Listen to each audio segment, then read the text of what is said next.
I'm Tanya Hichert, and I work in the futures field. Scenario planning is the most obvious, well-known tool, but it also includes horizon scanning and working with risks and challenges, where one actively works with the future to get an idea of how things could be different, and then uses that to be able to act on the present. In other words, making different choices, making different decisions, so that one can work towards better futures. The exciting part about the work in collaboration with Center for Complex Systems in Transition is that it's very creative and encompasses a complexity aspect with it. We've designed the process for this workshop to incorporate a whole lot of futures thinking, but have adapted it specifically to work with these seeds of the good Anthropocene. So what we're doing is to, instead of extrapolating from the present into the future and coming up with sort of more recognizable forms of alternative futures, as one usually would do with scenarios, we've come up with a process that starts with seeds, essentially these little pockets of the future that exist in the present but that are marginal and tiny, and we don't know whether they're going to be able to survive into the further future, where we're looking for a good Anthropocene in Southern Africa. Each group has got 3 of these seeds, and we've specifically chosen the groups to be diverse, and we've chosen specifically divergent seeds to really get some good mix in there, and to get people's futures thinking to be as far removed as possible from these ambient futures that surround us, because we want our visions of the good Anthropocene to trump those ambient futures that surround us. So what happens with the Futures Wheels exercise is, on sticky notes you state a seed as a mature condition, asking what would the world look like if this seed was the way things worked, and from there look at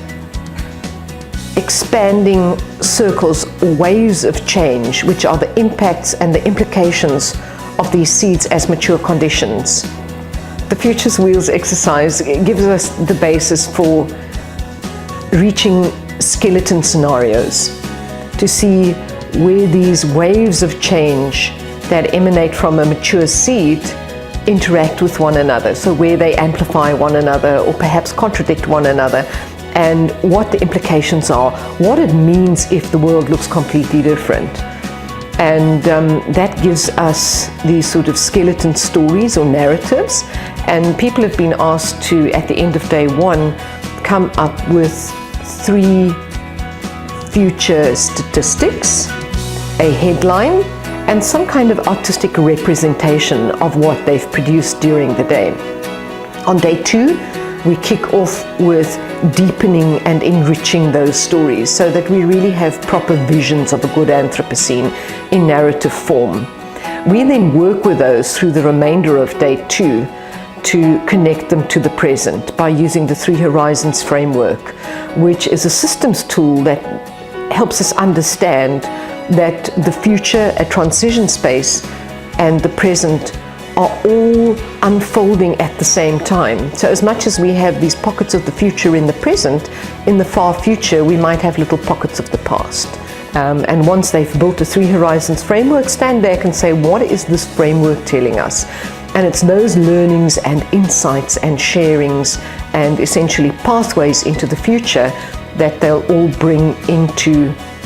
their presentations on day 3. So each of the 4 groups will have a rich narrative scenario, a story of what a good Anthropocene looks like, as well as the sort of reasoning and thinking and learning behind what could possibly lead up to it, and what is it that we need to do. And day 3 is really all about putting this together in terms of what have we learned, what insights can we share with one another, how do we go about working to reach and make the sort of future that we'd like to see. And as this project and this work unfolds, these scenarios will hopefully also lead to further work and be used and disseminated widely, so that we can start sharing visions of a good Anthropocene. Because it's by having these stories and narratives of how the world could work with us as human beings dealing with planetary boundaries and social equity issues. If we have good stories about that, we could start making and working towards those futures. A very critical underlying way of working for this whole exercise is to not extrapolate, not to be linear about time